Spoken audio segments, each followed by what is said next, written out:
Okay, and we're COMP123, and it's week 8, lesson 8, part 4. We did a couple parts last day, and we were talking about exception handling. So let's take a look at some of these classes again. So these are a bunch of built-in exceptions. We took a look at some of them yesterday. Like, for example, this Stack Overflow exception or an arithmetic exception, and so on. There's a bunch of specific exceptions that we can look at. Also, one of the ones you're going to probably need for your assignment number 5, right? 4 is the optional assignment like we talked about. Hopefully you'll do that one. 5, though, is this assignment that has to do with files and exception handling. And one of the exceptions you're probably going to need is this one here, I/O exception, right? Because that's the one that, when you have an I/O, an input-output error, issue, it'll throw out an exception that says, hey, there's no such file or directory, as an example. So we talked about exceptions yesterday in detail. Just fast forward here to what we left off kind of at slide 36 yesterday, talking about how we get exceptions from these outside methods. And we can do that as long as they're inside the try-catch block. And here's our example from yesterday, right? You've got our try-catch block here. And then here's where we actually have the try block, and we're calling in a method that we created called divide age, right? Here's divide age. It's outside of the catch block. However, because the call to divide age happens inside the catch block, we still catch any errors that happen because by calling this divide age method.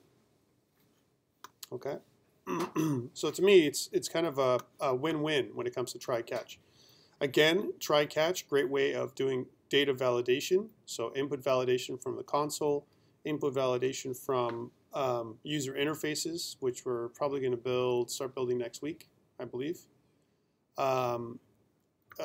See how it goes. But that's typically what we do. We use try-catch blocks, especially when there's a possibility of error. Otherwise, our program will crash, and we don't want our programs to stop its execution. We want to continue with program execution and try and plan for any negative thing that can happen to our program, right? So one of the tests we do, like I mentioned yesterday, is try and break our code, right? A lot of times what we'll do is set up tests, rigorous tests to break our code, try different things, give it to other users for testing so that they can try it out and see if they can break our code, right? And the reason for that is, of course, is before you package your code and send it off for production, you want to make sure that your code is robust enough so it can handle the majority of different kind of attempts to break or even errors just by chance, like things that you would never expect to happen. Sometimes users that test your code will surprise you, right? Because they'll try something that you never thought they would try, something that's silly. They would say, no one's ever going to do that. And then they try, and of course it breaks. So that's why we create these situations with try-catch blocks. This is one way of kind of bulletproofing your code so it doesn't break.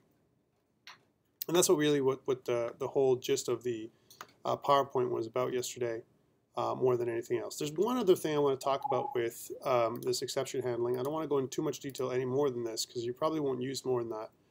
I'm not going to talk too much about call stack or stack trace.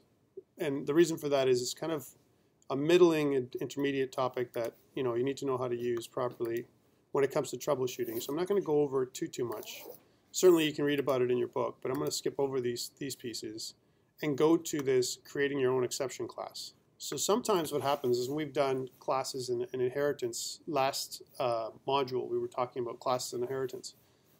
But sometimes there's a really cool reason to create your own exceptions. And it's not necessarily to catch errors, but rather to catch situations. Almost like, you want to create if statements, right? But these are specialized type of if statements to catch certain things from happening before an exception would occur, like an actual error. So here's an example of that. You want to create something called a negative balance exception, where you're actually checking the balance, the bank balance. In this particular case, the value of particular property or instance variable, right? So as we go forward, here's an example of that. You've got some getters and setters, right? And imagine inside your setter, you use, after you've defined here, you've defined this negative balance exception as an example, and you talk about what that is. Here in your, if I just don't press the button too fast, huh? Let's go back. So that was my mouse, inappropriate mouse swipe, all right? I like to call it. If you're checking the balance here, you're saying, hey, here's my negative balance exception, which is actually a subclass of the exception class, right? You create an instance variable called NBE, not exactly a great name. And then what you're doing is you're saying, you're actually instantiating the new object here. And what you're doing is you're going to throw, that's what it says, an error when the negative balance exception occurs, right? So that's what you're trying to do here. You're using this new exception to kind of check to see if the balance is negative. So here we go inside the actual your main class, your negative balance exception here, that was your properties. But here what you would do is you do a try catch block to see if this balance here is negative. And indeed, this account.balance property, right, is negative. So that this, you would actually throw out an exception here into this catch statement, because you're testing for this custom class that you created, negative balance exception, to see if the balance is negative. Now again, you might say this is just like a almost like a pumped up if statement. Really, that's what it really is.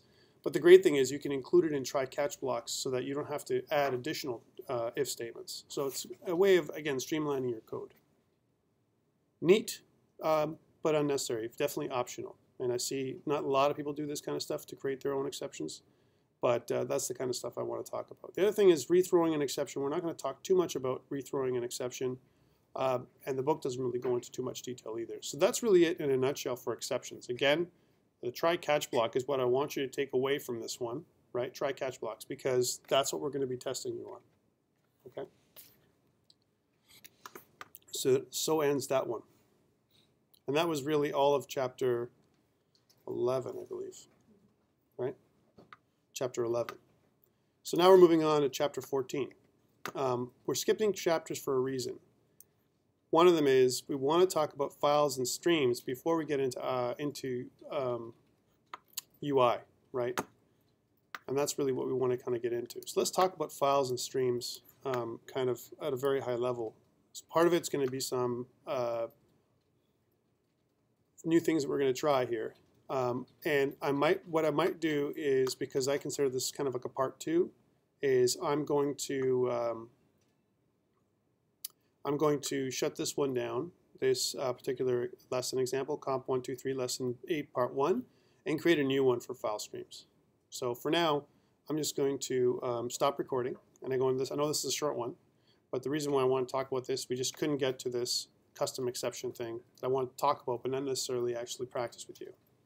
Right, just so you've seen it. I'm not going to test you on making your custom exceptions, but part of what I want to do is talk about it, and that's why I kind of brought it up here for this little recording that we just did.